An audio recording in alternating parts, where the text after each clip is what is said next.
Is there anything more beautiful, more graceful, more otherworldly, and more vicious than a swan? This week, while following a little rabbit trail through the Forgotten Realms wiki, I came across Fianguala, who's a member of Queen Titania's outer circle in the demigoddess of swan maze.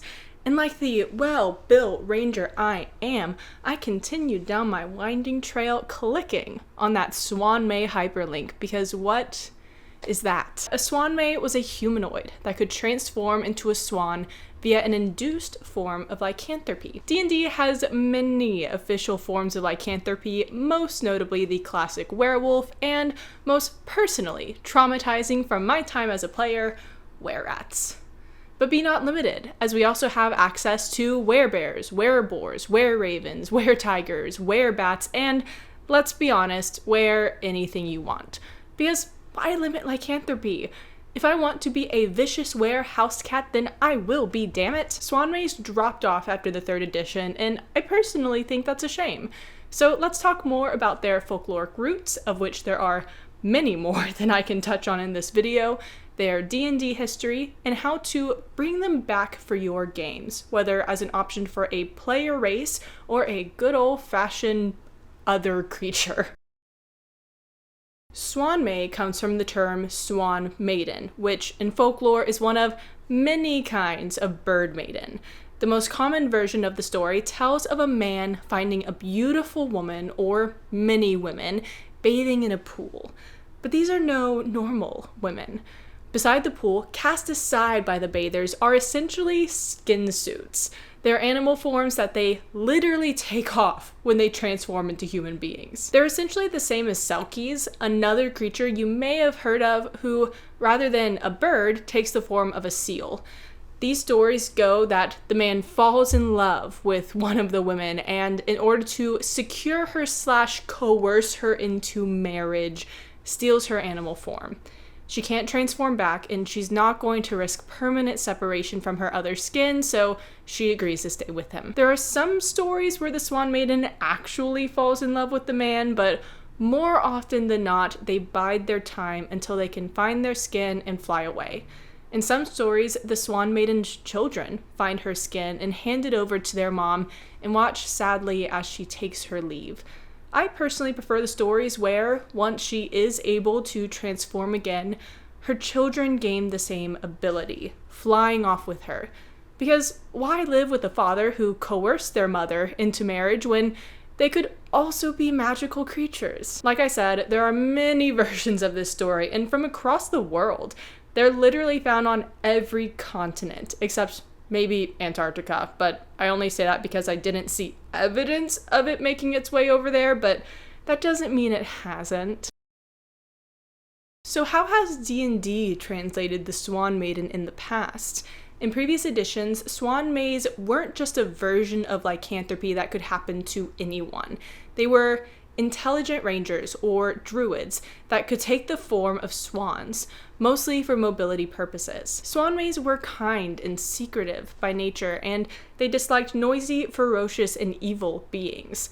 Same, ladies. And I do mean ladies. Swan Mays were a secret order that only allowed good women who shared a mutual desire to protect the wilderness and could speak both Sylvan and with animals. They also had a sort of initiation process where they had to perform some great act for another Swan May before themselves becoming accepted. Once they were, rather than being bit, or if we went with a more druidic and less lycanthropic take, being allowed to transform into a swan officially, they were given a feathered token that gave them the transformative ability. And I gotta say, that is less wieldy than a whole skin suit. And who's Fianguala, the demigoddess who started this whole thing? I'm so glad you asked, because she literally started this whole thing. She was the first Swan May, having been first a ranger who sacrificed her life in defending Oberon against the Queen of Air and Darkness. For her actions, Oberon brought her back from the dead, and his wife, the Queen Titania of the Summer Court, gave her the first of the Swan May's white feathers. So if you're looking for another archfey or powerful NPC, maybe look at adding Fianguala to your games. And if you're wondering, in 2nd edition there was a broader category of bird lycanthropes just called bird maidens. The only difference being that those women could turn into birds other than swans. I'm just really into the swan lore for this video, alright? First, I want to touch on options for WERESWANS as a player race, then get into the Swan Maidens in Feywild lore, since I have a few ideas for how they could fit into that realm and how you could add them to an adventure. There's an article on D&D Beyond from April 2021 titled Embracing Your Wild Side, Playing as a Lycanthrope in D&D. If you're looking for more information in general about playing a lycanthrope, this article provides a solid and easily digestible overview of the different types, like werewolves or werebears, traits a player might have as a result of their type, inspiration for how they became a lycanthrope, and more. If you want a wereswan in your games, I'd say just look at the typical features given to other lycanthropes and adjust them appropriately. The main changes I'd point out are that wereswans could obviously fly, and if you want to stick to traditional D&D lore, they may not have gained their lycanthropy through normal means. In other words, I don't see the problem in keeping the magical feather transformation. If a player loses their feather, whoever has it can't necessarily use it themselves if it's tied to its original owner.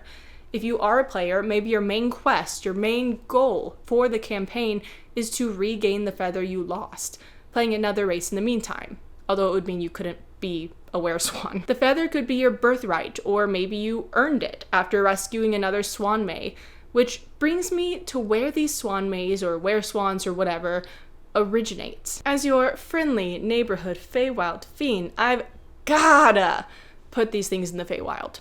I'm sorry, I don't make the rules. Keeping Fianguala, her lore directly ties her to the Summer Court, and if you take her from demigod to archfey status, although, let's be honest, the line between god and archfey tends to blur a little bit, then you have either a sub-archfey of the Summer Court or an archfey of a new court entirely. She did save Oberon's life, so I wouldn't put it past Titania to repay her with a realm of her own. The Swan Mays would therefore come from that same realm, protected and watched over by Fianguala herself. And I have some ideas for what that place would look like, pulling from a Flemish version of the Swan Maiden story, which I only have a summary for since I can't read Flemish. One detail I fell in love with was a glass mountain. Without getting into the details, this is a swan maiden who actually fell in love with the man who was told to travel to a glass mountain to find her. And I want to take that detail literally. A glass mountain. Imagine a fey realm made of smooth, strong glass. Giant mountains, trees, flowing glasses, all made from a durable and sometimes flexible glass. What happens when the glass breaks? I haven't decided yet. Maybe it's a great offense, or maybe the shards just merge with their pristine environments. I don't know. Or maybe the only glass there is the mountain, serving as a main feature for this realm and the home of Fianguala. But from the glass mountain pours a giant waterfall, or mini waterfalls, which deposit into sparkling pools below. If you've read the ACOTAR series, there's not much I took away from those books in terms of world building, but I did love in the first book, A Court of Thorns and Roses, the pools of starlight.